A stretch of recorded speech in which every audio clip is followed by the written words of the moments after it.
नमस्कार दोस्तों, VP student corner में आप सभी का स्वागत है। दोस्तों, आज के इस वीडियो में हम आर के राजपूत की इलेक्ट्रिकल इंजीनियरिंग बुक की चैप्टर 5 मैग्नेटिक सर्किट के सारे ऑब्जेक्टिव टाइप क्वेश्चन को सॉल्व करने की कोशिश करेंगे। दोस्तों, इस वीडियो को देखने के पहले आप लोग जो इसके पहला वीडियो मैंने अपलोड किया था BH करो के बारे में, हिस्टैरिसीस लूप के बारे में, उसे जरूर देखिएगा। और मैं आशा करता हूँ कि आप लोगों ने उसे देखा भी होगा और आप लोगों को समझ में आया होगा, क्योंकि मोस्टली क्वेश्चन इस चैप्टर के ना BH करो पे ही आधारित हैं। ठीक है ना, क्योंकि मैग्नेटिक सर्किट के बारे में बता रहा है, तो सर्किट जो होता है वह BH लूप से मैक्सिमम मिलता जुलता है। ठीक है ना, तो मैग्नेटिक सर्किट को ड्रॉ करते समय हम लोग BH लूप समझे रहेंगे, तभी हम लोग मैग्नेटिक सर्किट को अच्छे से समझ सकते हैं। तो आइए अब क्वेश्चन को सॉल्व करते हैं। देखिए, पहला क्वेश्चन है, क्वेश्चन कह रहा है कि an air gap is usually inserted in magnetic circuit to. दोस्तों, कह रहा है कि किसी मैग्नेटिक सर्किट में जो एयर गैप होता है उसे हम लोग इंसर्ट करते हैं। किस लिए करते हैं? इसका सही जवाब होगा प्रिवेंट सेचुरेशन। सेचुरेशन को प्रिवेंट करने के लिए मैग्नेटिक सर्किट में हम लोग एयर गैप इंसर्ट करते हैं। देखिए, ये तो हम लोगों ने जान लिया आंसर। ठीक है ना, फैक्ट ही होता है। अब ऐसा होता क्यों है, ये जो एयर गैप है वह क्या है और सेचुरेशन क्या है, वह क्या होता है, मैं आपको इसके बारे में बताऊंगा। देखिए, सबसे पहले आपको स्क्रीन पे एक इमेज शो हो रही होगी। ठीक है ना, और ये देखिए दोस्तों, उसमें क्या है, ये मैग्नेटिक कोर है और इसमें एक्साइटिंग वाइंडिंग दी गई है और एक जगह खाली छोड़ा गया है जिसे हम लोग एयर गैप कहते हैं। ठीक है ना, देखिए, अगर हम एयर गैप की बात करें तो मैग्नेटिक सर्किट में एयर गैप जो होता है वह नॉन मैग्नेटिक पार्ट होता है। मतलब सर्किट में यह इंसुलेटर की तरह कार्य करता है। अब देखिए, अब सर्किट में देखिएगा, मैग्नेटिक सर्किट में पूरे गैप में फ्लक्स फ्लो हो सके, इसलिए एयर गैप प्रोवाइड किया जाता है। कि एयर गैप किस लिए प्रोवाइड किया जाता है दोस्तों? मैग्नेटिक सर्किट में जितना भी खाली जगह है, सिर्फ फ्लक्स फ्लो हो सके, उसीलिए हम लोग एयर गैप प्रोवाइड करते हैं। बिना एयर गैप के रोटेटिंग मशीन में फील्ड प्रोड्यूस नहीं होगा, ये आप लोग ध्यान दीजिएगा। बिना एयर गैप के रोटेटिंग मशीन में फील्ड प्रोड्यूस ही नहीं होगा। ठीक है ना, ये ऑब्जेक्टिव क्वेश्चन है, पूछा गया है। देखिए, अगर हम गैप की बात करें तो यह एयर ही नहीं कुछ भी हो सकता है। कंडीशन है कि वह नॉन मैग्नेटिक होना चाहिए। जैसे हम लोग एयर की जगह गैस यूज कर सकते हैं, वैक्यूम, वाटर, वुड, प्लास्टिक, कुछ भी हो सकते हैं। यह डिपेंड करता है उसके एप्लीकेशन के आधार पे। ठीक है ना, यह मतलब क्या यूज करना है, यह उसके एप्लीकेशन के बेसिस पे डिपेंड होता है। देखिए, अब इस समय आप स्क्रीन पे एक दूसरी इमेज देख रहे होंगे। इसमें कुछ मैग्नेटिक सर्किट है, कुछ एप्लीकेशन है इलेक्ट्रिकल के। ठीक है ना, तो इसमें जितने भी सर्किट हैं एयर गैप दिखाया गया है। देख सकते हैं आप चारों। आप वीडियो को पुश करके देखिए, बहुत ज़्यादा जल्दी नहीं है, आप समझ सकें, बस ये मेरी प्राथमिकता है। तो देखिए, स्क्रीन पे जो आप देख रहे हैं एप्लीकेशन के एयर गैप शो किया गया है। ठीक है ना, आप समझ सकते हैं इस स्क्रीन के माध्यम से कि एयर गैप किस प्रकार से प्रोवाइड किया जाता है। अच्छे से देखिए, न समझ में आए जूम करके देखिए, आप क्वालिटी बढ़ा लीजिए। देखिए, अब मैग्नेटिक सर्किट में जो होता है एयर गैप का मतलब क्या होता है दोस्तों? Magnetic resistance. मैग्नेटिक सर्किट में एयर गैप का मतलब होता है मैग्नेटिक रेजिस्टेंस, मतलब मैग्नेटिक फ्लक्स डेंसिटी का रिलक्टेंस, जिसे हम लोग एस से डिनोट करते हैं। ठीक है ना, देखिए, मैग्नेटिक सर्किट का जो BH लूप होता है ना, वह एयर गैप से बहुत ज़्यादा प्रभावित होता है। देखिए, मोस्टली एयर गैप वहाँ यूज किया जाता है जहाँ पर मैग्नेटिक सेचुरेशन के लॉस होने की पॉसिबिलिटी बहुत ज़्यादा होती है। अब अपने क्वेश्चन पे आ चुके हैं हम। मोस्टली एयर गैप वहाँ यूज किया जाता है जहाँ मैग्नेटिक सेचुरेशन के लॉस होने की पॉसिबिलिटी बहुत ज़्यादा होती है। देखिए, अगर हम लोग सेचुरेशन को प्रिवेंट नहीं करेंगे तो उससे क्या हो सकता है? देखिए, मैग्नेटिक सेचुरेशन से इंडक्टेंस लॉसेज हो सकते हैं। ठीक है ना, सर्किट की करंट वैल्यू बहुत ज़्यादा इंक्रीज हो जाएगी, जिससे हम लोगों की जो पावर लॉसेज है वह भी बढ़ जाता है। ठीक है ना, तो इसीलिए दोस्तों हम लोग मैग्नेटिक सर्किट में सिचुएशन को प्रिवेंट करने के लिए ही इंसर्ट करते हैं। ठीक है ना, तो इस क्वेश्चन का सही जवाब क्या हो जाएगा दोस्तों? Option C. मैं उम्मीद करता हूं कि आपको ये क्वेश्चन अच्छे समझ में आ गया होगा और आपको ये भी समझ में आ गया होगा कि एयर गैप क्या होता है और सिचुएशन प्रिवेंशन किस लिए करते हैं। देखिए, अब बढ़ते हैं अगले क्वेश्चन की तरफ। The relative permeability of ferromagnetic material is. बहुत ही सिंपल क्वेश्चन है, इसका जवाब तो आपको खुद बता देना चाहिए कि फेरोमैग्नेटिक मटेरियल के बारे में दिया है। फेरोमैग्नेटिक मटेरियल का जो रिलेटिव परमिबिलिटी म्यू आर की वैल्यू होती है वो कितना होता है दोस्तों? तो इसका वैल्यू होता है 100 से 1000 के बीच। देखिए, मैंने आपको बताया था कि मैग्नेटिक मटेरियल 3 प्रकार के होते हैं। ठीक है ना, पहला होता है फेरोमैग्नेटिक, दूसरा होता है पैरामैग्नेटिक, तीसरा होता है क्या? डायमैग्नेटिक। तो इसकी जो रिलेटिव परमिबिलिटी होती है म्यू आर की वैल्यू जो होती है वह 100 से 1000 के बीच वेरी करती है। ठीक है ना, और पैरामैग्नेटिक की बात करें दोस्तों कि इसकी जो रिलेटिव परमिबिलिटी जो होती है वह 1 से ज़्यादा होती है और डायमैग्नेटिक की जो होती है दोस्तों वह 1 से कम होती है। यहाँ पे ध्यान देने वाली बात यह है, क्वेश्चन पूछा गया है कि किस मैग्नेटिक मटेरियल का जो रिलेटिव परमिबिलिटी की वैल्यू है वह वेरी करती है, मतलब वेरिएबल होता है। तो दोस्तों देखिए, पैरा और डायमैग्नेटिक मटेरियल जो हैं ये दोनों कांस्टेंट वैल्यू होती है, मतलब इनका वैल्यू होता ही है एक से एक, इसका पैरा का एक से ज़्यादा होता है और इसका एक से कम होता है डाया का, ठीक है ना। तो जो फेरोमैग्नेटिक मटेरियल है उसकी जो रिलेटिव प्रोबेबिलिटी वैल्यू है वह वेरिएबल होता है, वह 100 से 1000 के बीच होती है, ठीक है ना। ये क्वेश्चन पूछा गया इसलिए मैंने आपको बताया। देखिए अब बढ़ते हैं अगले क्वेश्चन की तरफ। अगला क्वेश्चन कर रहा है कि the unit of magnetic flux is, ये भी बहुत सिंपल क्वेश्चन है, मैं आपको पिछले चैप्टर में बताया था। तो दोस्तों मैग्नेटिक फ्लक्स की वैल्यू होती है, यूनिट होता है वेबर, और वेबर और किसकी यूनिट होती है, मैंने आपको बताया था पोल स्ट्रेंथ, जिसे हम लोग एम से डिनोट करते हैं, ठीक है ना, उसकी भी वैल्यू क्या होती है, मैग्नेटिक फ्लक्स, हाँ वेबर। देखिए अब अगला क्वेश्चन कर रहा है permeability in a magnetic circuit corresponds to which in an electric circuit. देखिए दोस्तों कह रहा है कि किसी भी मैग्नेटिक सर्किट की जो परमिबिलिटी है वह इलेक्ट्रिक सर्किट के किसके एनालॉगस है, किसके सिमिलर है। तो दोस्तों इसका सही जवाब होगा कंडक्टिविटी। लेकिन देखिए देखो अब इसका जवाब तो हम लोग जान लिए, मैंने आपको बताया था पिछले वीडियो में, इस चैप्टर में बता दे रहा हूँ। पीछे जाते हैं इसके। देखिए इलेक्ट्रिक सर्किट और मैग्नेटिक सर्किट में कुछ सिमिलरिटीज होती हैं जिसे हम लोगों को जान लेना चाहिए, क्योंकि मैक्सिमम एग्जाम में पूछ लिए जाते हैं, ठीक है ना। देखिए यहाँ पे हम लोग देख रहे हैं कि analogy between electric and magnetic circuit, ठीक है ना, कह रहा है कि मैग्नेटिक सर्किट और इलेक्ट्रिक सर्किट की भी जो सिमिलरिटीज है वहाँ मतलब इसमें बताया गया है। और आप लोग से ध्यान दीजिएगा, रटने वाली बात नहीं है, सिर्फ समझने वाली बात है। देखिए किसी न किसी एग्जाम में एक पूछ लिया जाता है, मैक्सिमम पूछा जाता है परमियंस का और उसके बाद रिलक्टेंस का, मैं बता दे रहा हूँ पहले से ही। तो देखिए ये इलेक्ट्रिक सर्किट है, ये मैग्नेटिक सर्किट है, इसमें ये वोल्टेज सोर्स है, ये एमएमएफ है, और कह रहा है कि इसमें आई करंट फ्लो हो रही है, करंट यहाँ भी फ्लो हो रही है। अब देखिए जब हम लोग जानते हैं कि किसी भी कंडक्टर में जब करंट फ्लो करते हैं, किसी भी कंडक्टर में करंट फ्लो करते हैं तो वहाँ पे वो एक कंडक्टर के चारों तरफ मैग्नेटिक फील्ड प्रोड्यूस हो जाता है, ठीक है ना। तो अब देखिए अब बात करते हैं इक्विवेलेंट सर्किट की। तो ये इलेक्ट्रिकल सर्किट है और ये क्या है दोस्तों, मैग्नेटिक सर्किट है, ठीक है ना। देखिए यहाँ पे रेजिस्टेंस है, तो रेजिस्टेंस के सिमिलर क्या होता है मैग्नेटिक सर्किट में, वह रिलक्टेंस होता है, जिसे हम लोग ऐसे डिनोट करते हैं। जिस प्रकार से इलेक्ट्रिक सर्किट में करंट फ्लो होता है उसी प्रकार से मैग्नेटिक सर्किट में क्या होता है दोस्तों, फ्लक्स फ्लो होता है, ठीक है ना। यहाँ पे सोर्स क्या है, ईएमएफ है, यहाँ पे सोर्स क्या है, एमएमएफ है। एमएमएफ बराबर होता है मैग्नेटोमोटिव फोर्स, जो होता है N इंटू आई, ठीक है ना। मतलब नंबर ऑफ टर्न्स ये जो देख रहे हैं, number of turns into current is called magnetomotive force, ठीक है ना। अब देखिए अब अगला क्या कह रहा है, बैटरी वोल्टेज ई हो गया यहाँ पे, ठीक है ना, और ये एम्पियर टर्न हो गया। अब देखिए अब करंट किसके एनालॉगस होता है दोस्तों, करंट की बात कर रहे हैं, तो करंट होता है फ्लक्स के सिमिलर होता है, ठीक है ना। अब देखिए ओम्स लॉ के अकॉर्डिंग क्या होता है, I equal to E by R. ये मतलब इंपॉर्टेंट नहीं है लेकिन बता दे रहा हूँ कि क्या है, कि फाइव बराबर क्या होता है। देखिए अब आई है इलेक्ट्रिक सर्किट में, उसी प्रकार से मैग्नेटिक सर्किट में हम लोगों का फाइव फ्लो होगा, ठीक है ना। तो एमएमएफ अपान रिलक्टेंस, कहने का मतलब है जो ईएमएफ होता है वह एमएमएफ के इक्विवेलेंट होता है और रेजिस्टेंस जो होता है वह रिलक्टेंस के इक्विवेलेंट होता है, ठीक है ना। अब देखिए ये चीज़ें सेम हैं, वही कह रहा है। अब एक चीज़ यहाँ ध्यान देने वाली बात है कि ये जो कंडक्टेंस जिसे हम लोग 1/r से डिनोट करते हैं, ठीक है ना, तो कंडक्टेंस किसके एनालॉगस है दोस्तों, वह होता है परमियंस के एनालॉगस, ठीक है ना, जिसे हम लोग 1/s कहते हैं, परमियंस। तो ये चीज़ें मैक्सिमम पूछा जाता है, मैक्सिमम सिमिलरिटी में पूछ लिया जाता है कि कंडक्टेंस किसके एनालॉगस होता है, मैग्नेटिक सर्किट के परमियंस, और रिलक्टेंस किसके एनालॉगस होता है, इलेक्ट्रिक सर्किट के रेजिस्टेंस, ठीक है ना। बता देता हूँ, आगे भी लिखा है तो समझा ही देते हैं।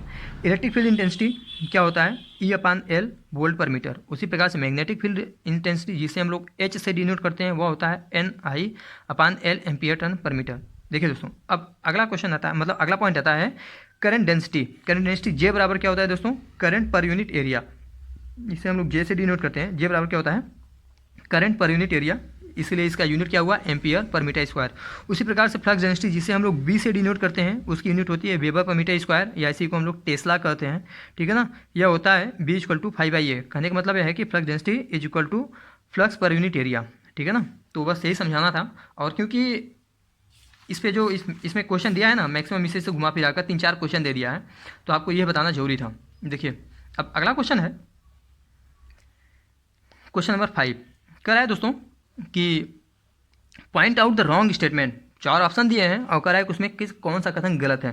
दोस्तों कह रहा है कि magnetic leakage is undesirable in electric machine because. कह रहा है कि किसी भी इलेक्ट्रिक मशीन में जो मैग्नेटिक लीकेज होता है वो अनडिजायरेबल होता है, ठीक है ना, मतलब सही नहीं होता है। क्यों, देखिए अब 4 ऑप्शन दिए हैं, तो ऑप्शन पढ़ने से पहले, इसका आंसर जवाब देने से पहले हम लोग जानते हैं कि आखिर ये मैग्नेटिक लीकेज जो है, मैग्नेटिक लीकेज होता क्या है। अगर हम लोग जान जाएंगे मैग्नेटिक लीकेज क्या होता है तो हम लोग को ऑटोमेटिक पता चल जाएगा कि इसका आंसर क्या होगा, ठीक है ना।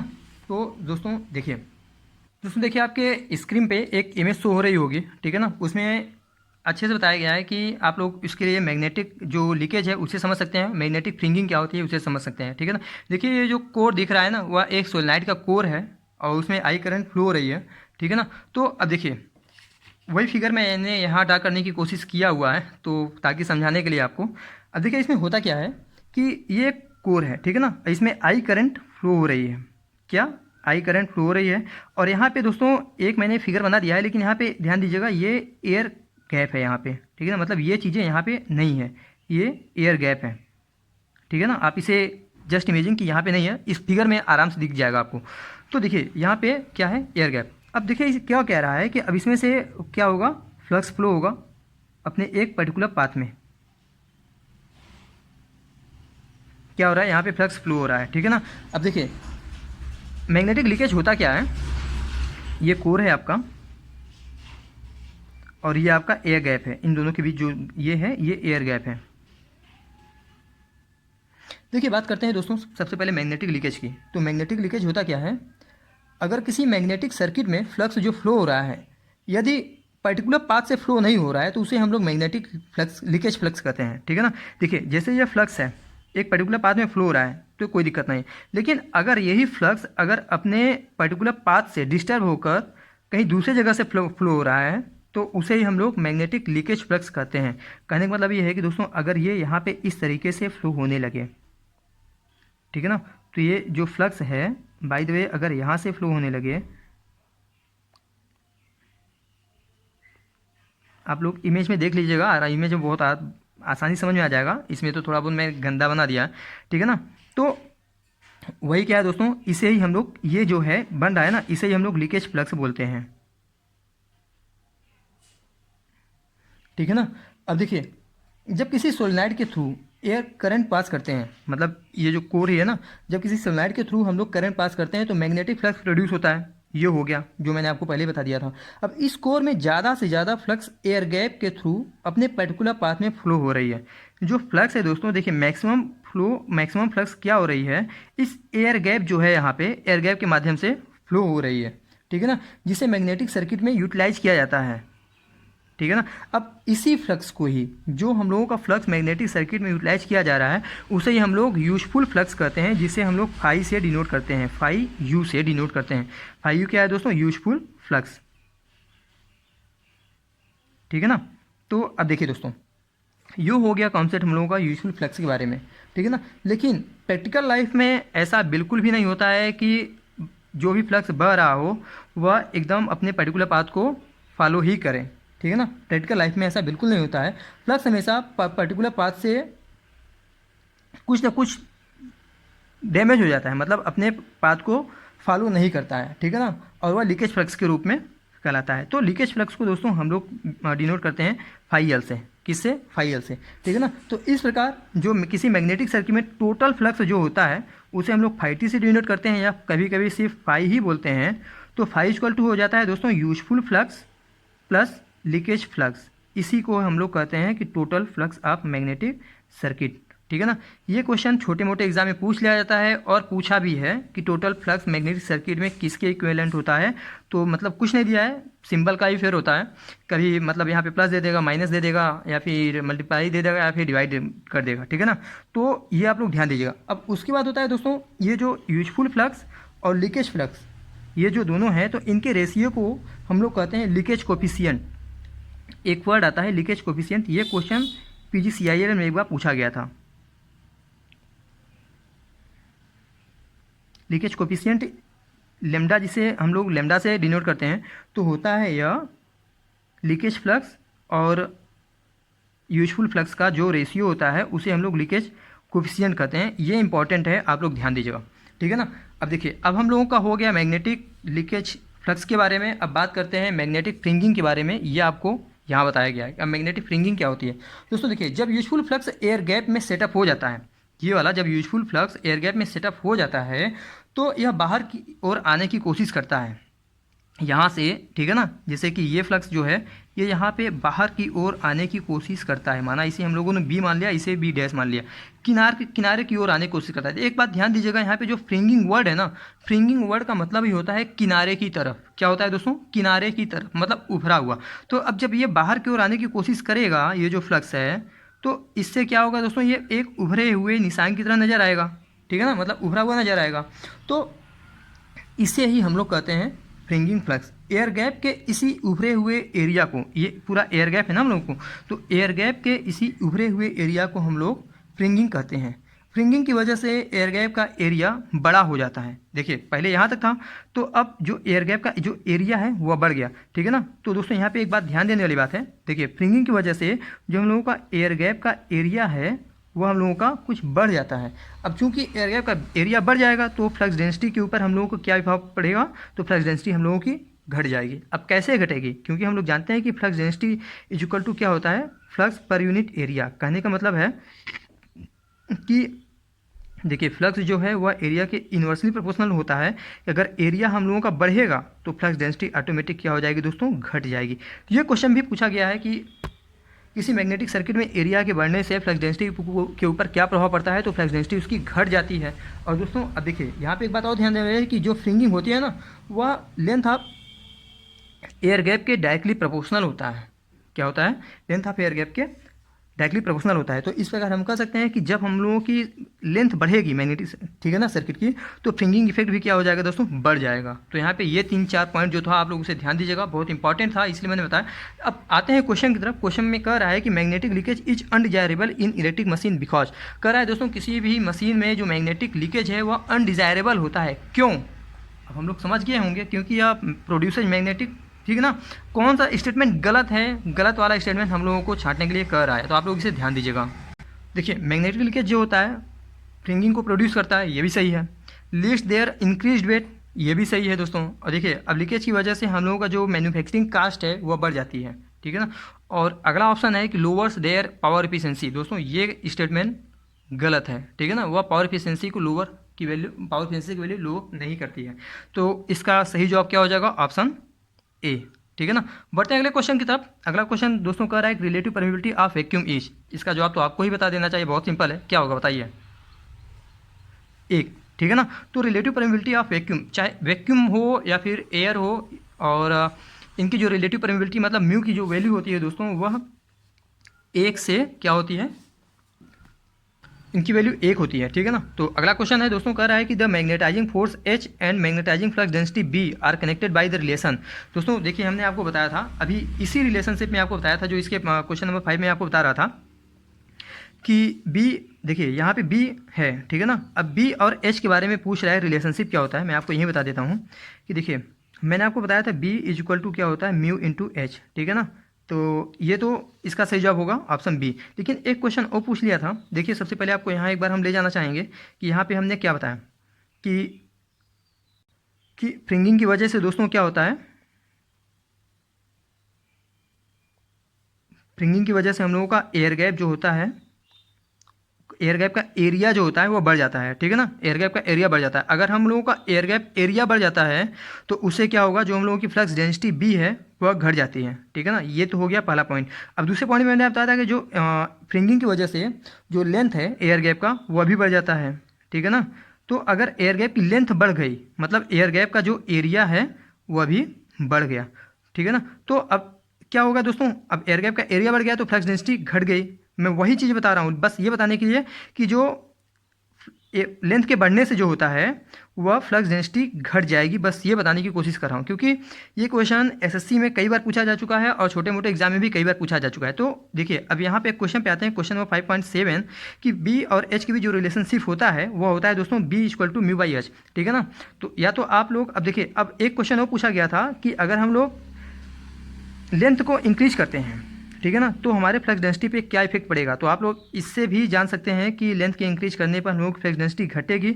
और एक रिलेशनशिप दोस्तों यहाँ से भी हम लोग डायरेक्टली कर सकते हैं कि अब देखिए एच बराबर क्या होता है, हम लोग जानते हैं कि एच बराबर इंटेंसिटी बराबर NI/L, ठीक है ना। तो हम लोग यहाँ से भी एक रिलेशनशिप हम लोग निकाल सकते हैं कि B is inversely proportional to 1/L। कहने का मतलब है, देखिए नहीं समझे आप, तो NI/L, ठीक है ना। अगर इसे हम लोग कांस्टेंट मान लें तो हम लोग इसे कह सकते हैं ना कि B is inversely proportional to 1/L। तो आप लोग ये ध्यान रखिएगा, ये एसएससी में कई बार पूछा जा चुका है, छोटे मोटे एग्जाम में भी कई बार पूछे जा चुके हैं। अब अगला क्वेश्चन की तरफ बढ़ रहे हैं दोस्तों, कि लिख रहा है कि परमानेंट मैग्नेट और normally made of. Permanent magnet जो होता है वह किससे बने होते हैं? तो परमानेंट मैग्नेट दोस्तों एल्निको एलॉय से बने होते हैं, ठीक है ना, एल्निको मिश्र धातु। अब देखिए बात करते हैं कि एल्निको एलॉय क्या होता है दोस्तों। तो देखिए एल्निको जो होता है वह 3 धातुओं से मिलकर बना होता है, जो नाम में ही इसके छिपा हुआ है। देखिए सबसे पहले तो एल्यूमिनियम हो गया, दूसरा निकिल हो गया, और तीसरा दोस्तों कोबाल्ट हो गया, ठीक है ना। तो देखिए इसमें जो एल्यूमिनियम की मात्रा होती है वह 8 से 12% होती है, और निकिल की जो वैल्यू होती है वह 15 से 26% होती है, और कोबाल्ट की जो वैल्यू होती है वह 5 से 24% होती है। मैक्सिमम ये पूछा जाता है कि एल्यूमिनियम में किसकी परसेंटेज ज़्यादा होती है। तो एल्यूमिनियम में दोस्तों कोबाल्ट की जो परसेंटेज होती है वह बहुत ज़्यादा होती है, ये आप लोग ध्यान दीजिएगा, ठीक है ना। तो एल्निको फेरोमैग्नेटिक मटेरियल होते हैं और परमानेंट मैग्नेट बनाने के लिए यूज किया जाता है, जो यहाँ पे क्वेश्चन में पूछा गया है, ठीक है ना। अब ठीक है, इसका प्रयोग इसलिए किया जाता है क्योंकि यह स्ट्रॉन्ग मैग्नेटिक फील्ड को प्रोड्यूस करता है, ठीक है ना। अगला क्वेश्चन कह रहा है, क्वेश्चन नंबर 9, कि energy stored bye a coil is doubled when its current is increase by. दोस्तों कह रहा है कि किसी कॉइल की जो एनर्जी है वह डबल हो जाती है करंट के कितने % बढ़ाने पर, ठीक है ना। तो इसे हम लोगों को सॉल्व करना होगा। देखिए होता क्या है कि सबसे पहले देखिए क्वेश्चन कह क्या रहा है कि एक इंडक्टिव सर्किट है, माना ये कोर है, ठीक है ना, और इसके ऊपर हम लोगों ने ये इंडक्टर है, ठीक, और ये हम लोगों का क्या हो गया, वोल्टेज सोर्स हो गया। तो कह रहा है कि एनर्जी, और इसकी जो माना कि इसमें जो इंडक्टेंस में जो इसकी वैल्यू है, ठीक है ना, इंडक्टर की, वह है 2 हेनरी, जस्ट इमेजिन, ठीक है ना। और जो यहाँ पे करंट आई फ्लो हो रही है उसे हम लोगों ने 4 एम्पियर की मान लिया है। तो दोस्तों देखिए हम लोग जानते हैं कि किसी इंडक्टर की वैल्यू स्टोर्ड एनर्जी क्या होती है, ई बराबर क्या होता है, हाफ LI², ये होता है ना।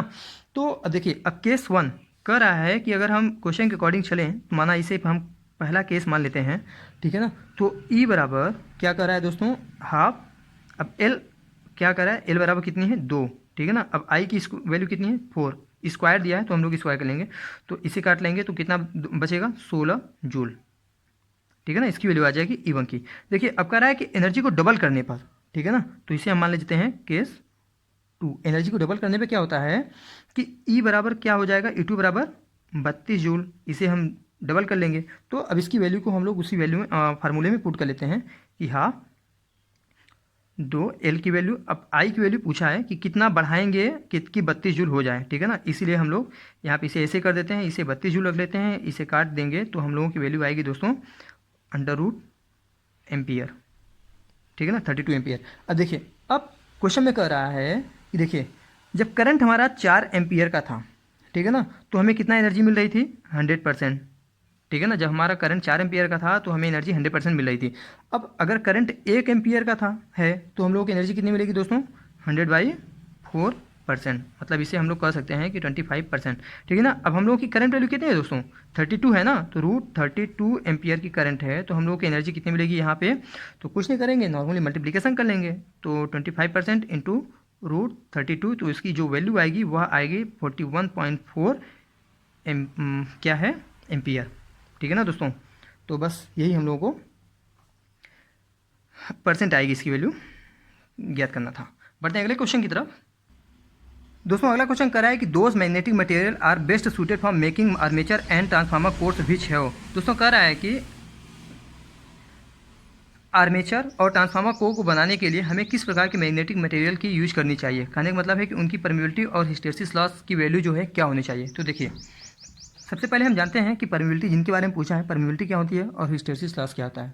तो देखिए परमिबिलिटी वह प्रॉपर्टी होती है किसी मैग्नेटिक मटेरियल की जिससे हमें यह पता चलता है कि किसी सबस्टेंस में मैग्नेटिक लाइन्स ऑफ फोर्सेज कितने अच्छे तरीके से जा रही है। मतलब जितने magnetic lines of forces magnetic material से जितना ज़्यादा पास होगा वह उतना ही अच्छा मैग्नेटिक होगा, ठीक है ना। तो देखिए इस प्रकार हमें यह जानकारी मिलती है कि परमिबिलिटी किसी भी मैग्नेटिक मटेरियल की बहुत ज़्यादा होनी चाहिए ताकि फ्लक्स मतलब मैग्नेटिक लाइन्स ऑफ फोर्सेज जो है फ्लक्स ज़्यादा पास हो सके। तो ये हो गया। अब हम बात करते हैं हिस्टेरेसिस लॉस की। तो दोस्तों देखिए हिस्टेरेसिस लॉस जो होता है एक प्रकार की एनर्जी लॉस होती है, ठीक है ना। एनर्जी लॉस होगी तो हीट होगा, अगर हीट होगा तो उससे क्या होगा, हीट प्रोड्यूस होगा तो उससे हमारी जो डैमेज है वह ज़्यादा हो जाएगा। तो इस प्रकार से हिस्टेरेसिस लॉस की वैल्यू बहुत कम होनी चाहिए, ठीक है ना। तो हम देखते हैं कि आर्मेचर और ट्रांसफार्मर कोर के लिए हम लोगों को जो परमिबिलिटी है मैग्नेटिक मटेरियल की वह ज़्यादा होनी चाहिए और हिस्टेरिसिस लॉस जो है कम होनी चाहिए। तो इस क्वेश्चन का सही जवाब हो जाएगा ऑप्शन सी, ठीक है ना। तो देखिए अब अगला क्वेश्चन की तरफ बढ़ते हैं। तो कह रहा है कि the rate of rise of current through an inductive coil is maximum. कह रहा है किसी इंडक्टिव कॉइल के थ्रू जो करंट राइज की वैल्यू है, ठीक है ना, वह मैक्सिमम होती है कब। देखिए इसके लिए होता क्या है, इसका सही जवाब होगा दोस्तों at the starting of the current flow. मैंने आपको थर्ड चैप्टर में इसके बारे में बताया था जब आपको कैपेसिटेंस के बारे में पढ़ाया था कि इंडक्टर जो होता है सबसे पहले होता क्या है दोस्तों, इंडक्टर जो होता है वह rate of change of current की वैल्यू है को अपोज करता है, ठीक है ना। Inductor opposes the rate of change of current, ठीक है ना। तो और कैपेसिटर क्या करता है, वह opposes the changing of rate of voltage. ये चीज़ें आप लोग ध्यान दीजिएगा। अब देखिए अब क्वेश्चन का क्या रहा है दोस्तों, क्वेश्चन नंबर 11 कि the rate of rise of current through an inductive coil is maximum when the at the start of the current flow. देखिए होता क्या है कि जैसे कि हम लोगों का एक ये इंडक्टर है, ठीक है ना, ये हम लोगों ने क्या कर दिया, वोल्टेज लगा दिया। अब ये देखिए अब हमने माना कि यहाँ पे हम लोग 5 एम्पियर की करंट फ्लो करा रहे हैं, ठीक है ना। तो एट इंस्टेंट टाइम कह रहा है कि स्टार्टिंग टाइम पे यहाँ पे हम लोगों को, ठीक है ना, 5 एम्पियर की करंट ही मिलेगी। मतलब जो इसकी वैल्यू है वह मैक्सिमम है इस समय करंट की, ठीक है ना, आई बराबर 5 एम्पियर। अगर वहीं पे हम थोड़ी समय बाद अगर यहाँ पे अगर हम दूसरे पॉइंट पे अमीटर की सहायता से हम इसे मेजर करें तो यहाँ पे हम लोगों की जो करंट की वैल्यू है वह 0 शो होगी, ठीक है ना। तो देखिए इसीलिए क्वेश्चन कर रहा है कि the rate of rise of current through an inductive coil is maximum. Maximum को होता है दोस्तों कि at the start of current flow, जैसे ही करंट फ्लो होती है उसी समय हम लोग को इंडक्टर की जो करंट है वह मैक्सिमम मिलेगा, ठीक है ना। तो इसे आप लोग ध्यान दीजिएगा। देखिए अब एक पॉइंट मैं आपको बताने जा रहा हूँ, उसे ध्यान दीजिएगा। मैक्सिमम एसएससी जेईई में तो कई बार पूछा जा चुका है और स्टेट मतलब जो विभिन्न प्रकार के स्टेट एग्जाम है उसमें भी कई बार पूछा जा चुका है कि देखिए स्टार्टिंग टाइम में और स्टडी स्टेट टाइम में इंडक्टर और कैपेसिटर किस प्रकार की बिहेव करता है। तो आप लोग इसे ध्यान दीजिएगा, मैं यहाँ पे नोट कर दे रहा हूँ। मैंने आपको बताया भी था, आपको शायद याद भी होगा। देखिए स्टार्टिंग टाइम की बात करते हैं, ठीक है ना।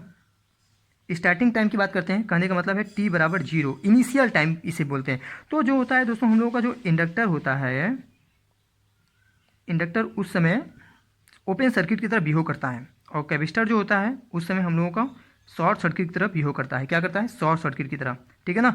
और वहीं पे स्टडी स्टेट टाइम की हम लोग बात करें, ठीक है ना, जिसे t बराबर इन्फिनिटी कर सकते हैं, तो वहाँ पे इंडक्टर क्या होता है दोस्तों, थोड़ी टाइम बाद शॉर्ट सर्किट की तरह बिहेव करता है और कैपेसिटर हमारा ओपन सर्किट की तरह बिहेव करता है।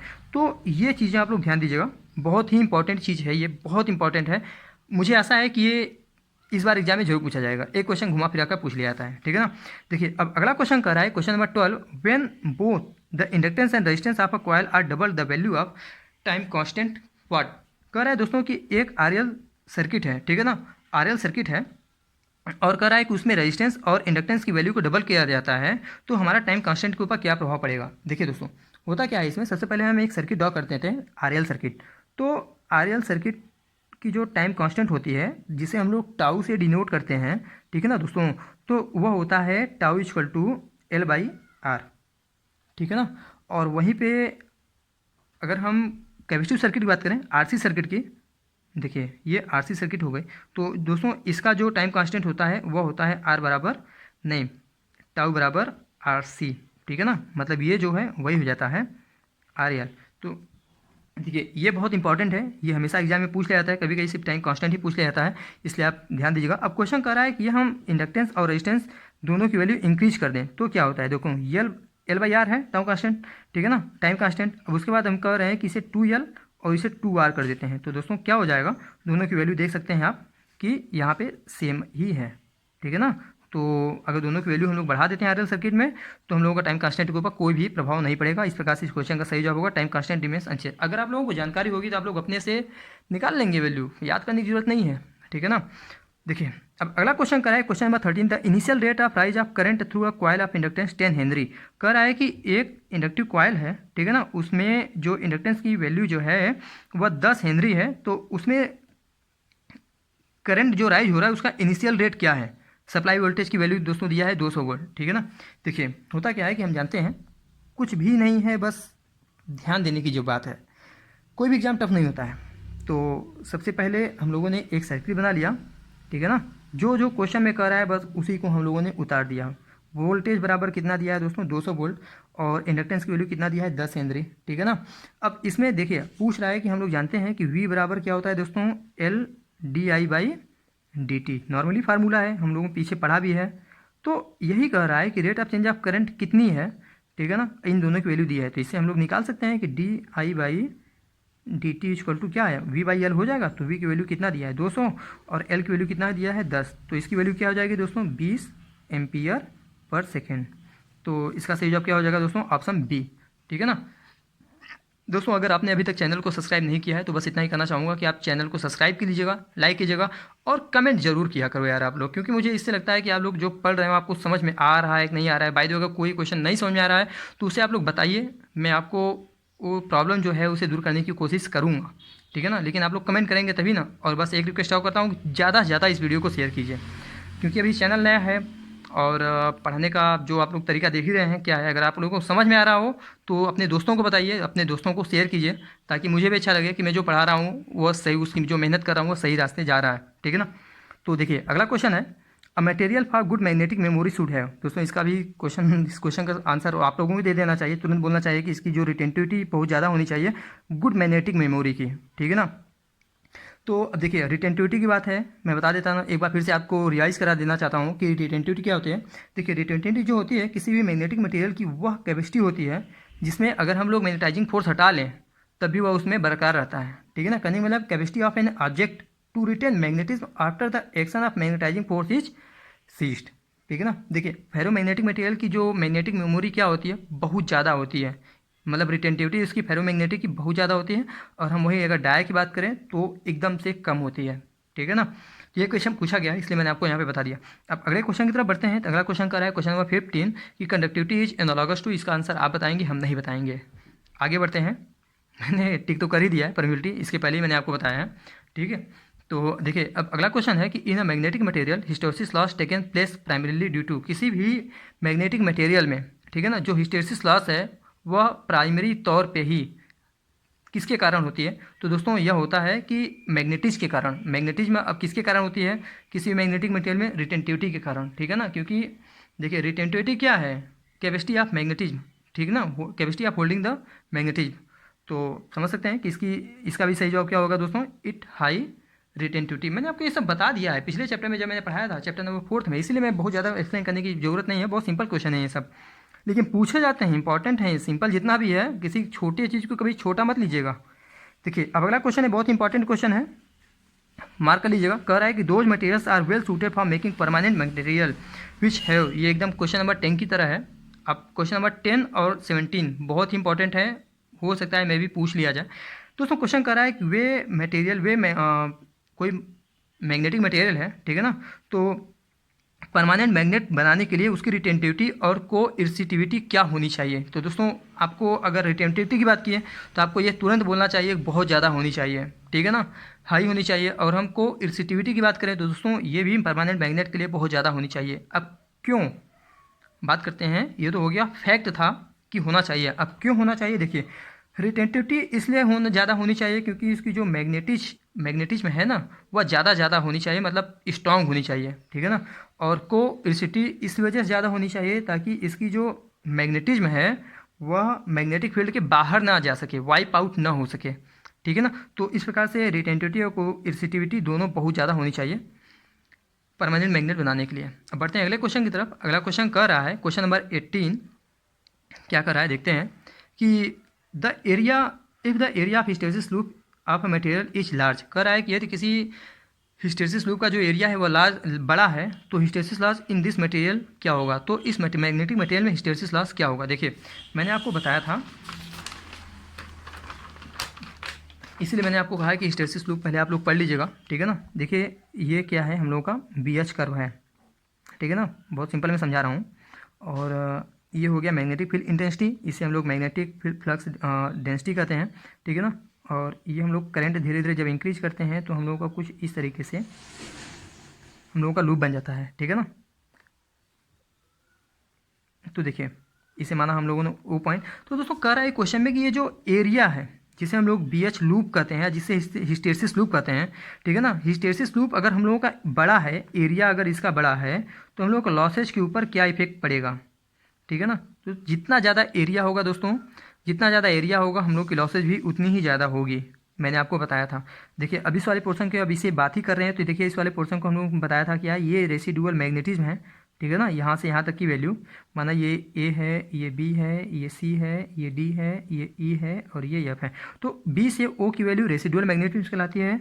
और यहाँ से जो अगर हम डीमैग्नेटाइजिंग फोर्स लगाएंगे B की वैल्यू को जीरो करने के लिए, तो यहाँ से जो C से O की वैल्यू जो है दोस्तों, ये है कोइंसिटिविटी फोर्स, इसीलिए हम लोग कहते हैं ना कोइंसिटिव फोर्स।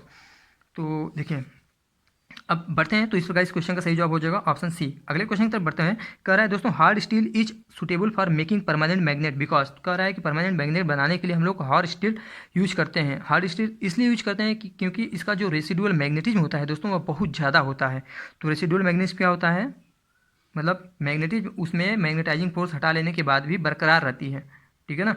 तो इस क्वेश्चन का सही जवाब होगा ए। ये क्वेश्चन पूछा गया क्वेश्चन है, कई बार कई एग्जाम में पूछा गया है। ये SSC JEE में सिर्फ एक बार पूछा है, लेकिन स्टेट एग्जाम की बात करें तो उसमें कई बार पूछा गया है। देखिए अब अगला क्वेश्चन है, कह रहा है कि silicon steel is used in electrical machine because it has, देखिए कह रहा है कि इलेक्ट्रिकल मशीन में जो सिलिकॉन स्टील है ना, उसका प्रयोग अधिकतर किया जाता है। क्यों, देखिए दोस्तों सिलिकॉन स्टील हम लोग इसलिए यूज करते हैं क्योंकि उसका जो हिस्टेरिसिस कोफिशिएंट है ना, बहुत कम होता है। और हिस्टेरिसिस कोफिशिएंट अगर किसी मटेरियल का कम है तो उसमें हिस्टेरिसिस लॉसेज भी बहुत कम होती है। देखिए मैंने आपको बताया था कि BH कर्व वाले वीडियो में कि अगर ये लॉसेज हैं, अगर आप लॉसेज को कम करना चाहते हैं तो आपकी जो हिस्टेरिसिस कोफिशिएंट है, मटेरियल का हिस्टेरिसिस कोफिशिएंट है, वह बहुत कम होना चाहिए, ठीक है ना। और हिस्टेरिसिस कोफिशिएंट किसी मटेरियल, सबसे कम किस मटेरियल का होता है दोस्तों, वह होता है सिलिकॉन स्टील की, वह होती है 0.01 होती है, ठीक है ना। तो हिस्टेरिसिस गुणांक सिलिकॉन स्टील की बहुत कम होती है, इस वजह से उसमें जो हिस्टेरिसिस लॉस है बहुत कम है, इसलिए हम लोग इसे इलेक्ट्रिकल मशीन में मैक्सिमम यूज करते हैं, ठीक है ना। तो इसकी वैल्यू है, आप लोग याद कर लीजिएगा। और ये क्वेश्चन पूछा गया है कि किस मटेरियल की हिस्टेरिसिस कोफिशिएंट बहुत कम होता है, तो वह है सिलिकॉन स्टील। अब अगला क्वेश्चन है, कह रहा है कि ये भी वही क्वेश्चन है, इसका जवाब तो आप ही बताएंगे, मैं बताऊंगा नहीं, हालांकि मैंने टिक कर दिया है। देखिए अब अगला क्वेश्चन कह रहा है कि the property of material which opposes the creation of magnetic flux is known as, कह रहा है कि देखिए जिस प्रकार से इलेक्ट्रिक सर्किट में हम लोगों का opposition of flow of current क्या कहलाता है, रेजिस्टेंस, तो उसी प्रकार से मैग्नेटिक सर्किट में opposition of flow of flux क्या कहलाता है दोस्तों, रिलक्टेंस, ठीक है ना, जिसे हम लोग S से डिनोट करते हैं। तो देखिए ये S से इस प्रकार इस क्वेश्चन का सही जवाब हो जाएगा ऑप्शन 22, ऑप्शन डी, ठीक है ना। अब अगला क्वेश्चन है, कह रहा है the unit of retentivity is, retentivity की यूनिट जो होती है दोस्तों इंपॉर्टेंट है, वेबर पर मीटर स्क्वायर होता है, ये ध्यान दीजिएगा। अब अगला क्वेश्चन कह रहा है कि रेसिप्रोकल ऑफ रिलक्टेंस, इसका जवाब मैं नहीं बताऊंगा, आप बताइएगा, ठीक है ना। अब अगला क्वेश्चन कह रहा है कि while comparing magnetic and electric circuit, कह रहा है कि मैग्नेटिक और इलेक्ट्रिक सर्किट को कंपेयर करते समय जो मैग्नेटिक सर्किट का फ्लक्स है वह इलेक्ट्रिक सर्किट में किसके सिमिलर होता है, किसके एनालॉगस होता है, तो इसका सही जवाब क्या हो जाएगा, ऑप्शन बी करंट। मैंने आपको बताया ये सब सिंपल क्वेश्चन है, पूछे जाते हैं। और रिपीट कर रहा है, इसका मतलब इंपॉर्टेंट है, इसीलिए रिपीट कर रहा है, तो आप लोग इसे पढ़िए, ध्यान दीजिए, ठीक है ना। देखिए अब अगला क्वेश्चन है, कह रहा है कि the unit of reluctance is, तो रिलक्टेंस की यूनिट क्या होती है दोस्तों, पर हेनरी, क्या, पर हेनरी, ठीक है ना। तो देखिए अब अगला क्वेश्चन है, कह रहा है कि a ferrite core has less eddy current loss than an iron core because, देखिए सबसे अगर हम पहले बात करें कि फेराइट की, तो कह रहा है कि यहाँ पे क्वेश्चन कर रहा है कि जो फेराइट कोर का एडी करंट होता है वह आयरन कोर की अपेक्षा कम होता है, ऐसा क्यों। तो देखिए फेराइट की दोस्तों दो प्रॉपर्टीज होती हैं, फेराइट की मैं बता देता हूँ ऐसे ही, फेराइट की दो प्रॉपर्टीज होती हैं। पहली यह होती है कि यह मैग्नेटिक मटेरियल की गुड प्रॉपर्टी होती है, इसकी गुड मैग्नेटिक प्रॉपर्टी होती है, ठीक है ना। और अगर हम इलेक्ट्रिसिटी की बात करें तो यह बैड कंडक्टर ऑफ इलेक्ट्रिसिटी होता है। देखिए अब क्योंकि यह गुड मैग्नेटिक मटेरियल है, इसलिए इसका जो हिस्टेरिसिस लूप है वह बहुत ज़्यादा होता है, ठीक है ना। हिस्टेरिसिस लूप क्या है, वह ज़्यादा होता है, इसलिए इसका जवाब क्या हो जाएगा दोस्तों, हैव हाई हिस्टेरिसिस, ठीक है ना। अब देखिए अब मैंने दूसरा ऑप्शन, मतलब दूसरी प्रॉपर्टी क्या बताई थी कि बैड कंडक्टर ऑफ इलेक्ट्रिसिटी, ठीक है ना, मतलब इसमें बैड कंडक्टर है, मतलब इसकी जो कंडक्टिविटी है कम है, इसका मतलब क्या हुआ कि रेजिस्टेंस इसका हाई, रेजिस्टेंस इसका हाई है, ठीक है ना।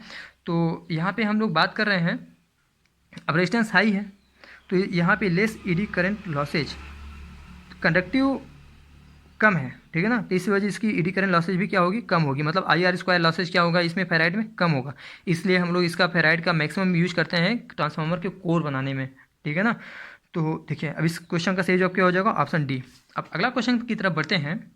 दोस्तों अगला क्वेश्चन कर रहा है कि a ferromagnetic core subjected to cycle of magnetisation will exhibit hysteresis when the cycle as. कह रहा है कि किसी भी मैग्नेटिक मटेरियल है, ठीक है ना, मैग्नेटिक कोर है, उसका जो मैग्नेटाइजेशन हिस्टेरिसिस में कब एग्जिबिट करेगा। तो दोस्तों इसका सही जवाब होगा all any of the above, ठीक है ना। मतलब जो हिस्टेरिसिस लूप है वह समझिए एसी करंट में होता है, ठीक है ना। तो अब क्या होगा, जब या तो अल्टरनेटिंग होगा, पल्सेटिंग होगा, रोटेटिंग होगा, तभी होगा ना फील्ड प्रोड्यूस होगा। तो इस क्वेश्चन का सही जवाब होगा एनी ऑफ द एबव। ये क्वेश्चन ध्यान दीजिएगा, ठीक है ना। तो देखिए अब अगला क्वेश्चन है, in order to minimise loss due to hysteresis, ठीक है ना। हिस्टेरिसिस को, जो हिस्टेरिसिस लॉस है उसे कम से कम करने के लिए मैग्नेटिक मटेरियल क्या होना चाहिए। देखिए मैंने क्वेश्चन नंबर 20 में बताया था, हिस्टेरिसिस लॉस कम होने के लिए उसका जो हिस्टेरिसिस कोफिशिएंट है कम से कम होना चाहिए, ठीक है ना। तो इसका सही जवाब क्या हो जाएगा, वह है ऑप्शन बी। और सबसे कम को भी हिस्टेरिसिस कोफिशिएंट किसका होता है दोस्तों, सिलिकॉन स्टील के होते हैं, जिसकी वैल्यू होती है 0.01। अब अगला क्वेश्चन है क्वेश्चन नंबर 30, कह रहा है hysteresis loss least depend on. Hysteresis loss कम से कम किस पे डिपेंड करता है। तो देखिए एक फार्मूला होता है हिस्टेरिसिस लॉस की, जिससे हम लोग WH से डिनोट करते हैं।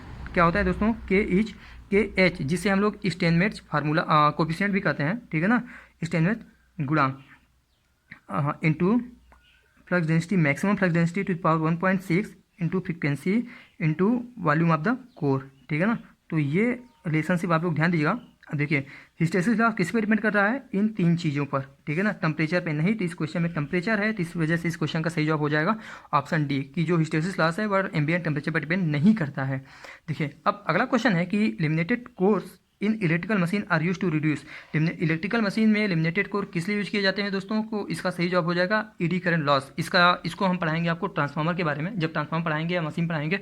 तो जितने प्रकार की लॉसेज है ना, ये मैग्नेटिक मटेरियल 2 प्रकार की लॉसेज होती हैं, एक हिस्टेरिसिस लॉस, एक ईडी करंट लॉस। तो इसके बारे में अभी फिर से एक बार हम लोग बात करेंगे। देखिए इस ईडी करंट लॉसेज को कम करने के लिए हम लोग क्या करते हैं, कोर को लिमिनेट करते हैं। और वहीं पे अगर हम इलेक्ट्रिकल मशीन की हिस्टेरिसिस लॉस कम करना हो तो वहाँ पे हम लोग क्या यूज़ करेंगे, सिलिकॉन स्टील का। ये क्वेश्चन पूछा जाता है मैक्सिमम, आप लोग ध्यान दीजिएगा। अब अगला क्वेश्चन है question number 32, the area of hysteresis loss is measure of. दोस्तों एनर्जी पर साइकिल लॉस, एनर्जी लॉस पर साइकिल। देखिए इसका मतलब कह रहा है कि देखिए हम लोगों का, जब हम लोगों ने यहाँ से शुरू किया, ठीक है ना, जैसे जैसे करंट की वैल्यू बढ़ाते गए तो एच की वैल्यू बढ़ाते यहाँ पे बढ़ती चली जा रही है BH कर्व में। और एक समय ऐसा आता है कि मतलब कितना भी हम लोग करंट की वैल्यू बढ़ा देंगे तो एच की वैल्यू कितना भी बढ़ेगी, लेकिन जो फ्लक्स डेंसिटी की वैल्यू है अब नहीं बढ़ेगी, ठीक है ना, या एक मतलब सेचुरेट हो जाएगा। तो सेचुरेशन के जस्ट पहले वाली वैल्यू को अगर हम अब डिक्रीज करना शुरू कर दें तो हम लोग की करंट की वैल्यू भी डिक्रीज होती जाएगी। मतलब मैंने आपको ये सब बताया था। तो कहने का मतलब है कि जब यहाँ से हम लोगों ने शुरू किया तो ये पूरा लूप बना। लूप क्या है, एक प्रकार का लॉस है, ठीक है ना। तो कह रहा है कि देखिए अब यहाँ से यहाँ तक जाने पर हम लोगों का एक साइकिल कंप्लीट हुआ, ठीक है ना। तो एक साइकिल कंप्लीट हुआ किसका, एनर्जी का साइकिल कंप्लीट हुआ ना। तो वही कह रहा है कि ये जो हम लोगों का हिस्टेरिसिस लॉस है, मतलब हिस्टेरिसिस लूप है, वो किसका मेजर है। तो दोस्तों यह है एनर्जी लॉस पर साइकिल, ठीक है ना। तो अगला क्वेश्चन कर रहा है permeance is to reluctance as conductance is. मैं इसका जवाब नहीं बताऊंगा, हालांकि टिक कर दिया, आप समझ गए होंगे अब कैसे ये आप जानते हैं, ठीक है ना। अब देखिए अगला क्वेश्चन कर रहा है कि according to Steinmetz hysteresis loss in a magnetic material is proportional to. देखिए इस फार्मूले पे हिस्टेरिसिस लॉस का जो फार्मूला आता है WH=KH, स्टेनमेट्ज कोफिशिएंट होता है, मतलब मैक्सिमम फ्लक्स डेंसिटी की 1.6 पावर पे है, ठीक है ना। तो इसका जवाब यही है ऑप्शन बी, ठीक है ना। तो देखिए अब अगला और लास्ट क्वेश्चन कह रहा है कि the transformer course operating eight microwave frequency range. कह रहा है कि ट्रांसफार्मर कोर जो माइक्रोवेव फ्रीक्वेंसी रेंज पे ऑपरेटिंग कर रहा है वह नॉर्मली किससे बना होता है दोस्तों, वह फेराइड से बना होता है, ठीक है ना। तो आप लोग ये चीज़ें ध्यान दीजिएगा। दोस्तों मैं आशा करता हूँ कि आप लोगों का जो चैप्टर 5 में मैग्नेटिक सर्किट अच्छे से समझ में आ गया होगा। कोई भी क्वेश्चन ऐसा नहीं होगा जो कि कंफ्यूजन में हो। देखिए मैं आपको एक्सप्लेन इसलिए करता हूँ ताकि आपको जितने भी क्वेश्चन हैं अच्छे से समझ में आ जाए। याद मैंने बहुत सारे स्टूडेंट्स को देखा जब मैं पढ़ा रहा था कॉलेज में कि बहुत सारे स्टूडेंट जो होते हैं फैक्ट को याद कर लेते हैं। यार लड़कियों की तरह याद क्यों कर रहे हो भाई, समझ के चलोगे तो एक क्वेश्चन से कई क्वेश्चन निकलते हैं, ठीक है ना। अगर आप SSC के model paper previous year paper solve करेंगे तो कभी कभी तो एक ही क्वेश्चन से कई क्वेश्चन दे देता है। बस आपको अगर समझे रहेंगे तभी आप क्वेश्चन को कर पाएंगे। बहुत सिंपल क्वेश्चन होते हैं और उनका आंसर भी बस बोलना हिंदर होता है। इसलिए कह रहा हूँ आप लोग समझिए, समझने पर ज़्यादा ध्यान दीजिए, कॉन्सेप्ट पर ज़्यादा ध्यान दीजिए। तो दोस्तों देखिए अगर आपको आज का ये वीडियो पसंद आया हो तो प्लीज़ चैनल को लाइक कीजिएगा। अगर आपने चैनल को अभी तक सब्सक्राइब नहीं किया हो तो प्लीज़ चैनल को सबसे पहले आप सब्सक्राइब कीजिएगा और अपने फ्रेंड्स के पास ज़्यादा से ज़्यादा शेयर कीजिए, ठीक है ना, ताकि ज़्यादा से ज़्यादा वीडियो को देखें और तभी मैं समझूंगा कि जो मैं आपके लिए मेहनत कर रहा हूँ वह सही है। इसलिए मैं कोशिश करता हूँ कि आपको एक एक क्वेश्चन बताने के लिए। देखिए, अगर आप लोग जूनियर इंजीनियर की तैयारी कर रहे हैं तो सबसे पहली चीज़ ये है कि आप लोग अपने जो थ्योरी बुक है, जो भी आप लोगों ने किया हो, डिप्लोमा या बीटेक जो भी किया हो, कि सबसे पहले आप अपने जितने भी बुक हैं कोर की, उसे आप पढ़िए। उसे पढ़ने के बाद आप लोग आर के राजपूत एक बार जरूर सॉल्व कीजिए, क्योंकि जितने भी प्रकार के मतलब जूनियर इंजीनियर लेवल के जितने भी एग्ज़ाम हैं, ठीक है ना, चाहे एसएससी जेईई कर लीजिए, चाहे स्टेट लेवल के एग्जाम कर लीजिए, चाहे यूपी ट्रिपल एससी, पीजीसीआईएल या फिर यूपी आरबीएनएल, जितने भी एग्जाम हैं जूनियर इंजीनियर लेवल के, मैक्सिमम क्वेश्चन आर के राजपूत की ये जो बुक है इलेक्ट्रिकल इंजीनियरिंग की, उससे कवर हो जाते हैं। ठीक है, इसलिए मैं कह रहा हूँ कि आप लोग इस बुक को अच्छे से पढ़िए। और इसीलिए मेरी कोशिश यही रहती है कि कोई भी नया चैप्टर पढ़ाने से पहले आपको इस चैप्टर के बारे में थ्योरी कॉन्सेप्ट एकदम बेसिक लेवल से बताता हूँ, और उसके बाद एक एक क्वेश्चन को सॉल्व कराता हूँ, ताकि आपको किसी भी प्रकार के किसी भी क्वेश्चन में कोई भी दिक्कत ना हो, और आप अपने जूनियर इंजीनियर के एग्ज़ाम में मैक्सिमम क्वेश्चन करके आएँ, ताकि आपका सिलेक्शन हो जाए। आपका सिलेक्शन हो, बस मेरी यही प्राथमिकता है। वीडियो बहुत ज़्यादा लंबा हो रहा है, मिलते हैं अगली वीडियो में चैप्टर 6 में अगले दिन। तब तक के लिए जय हिंद।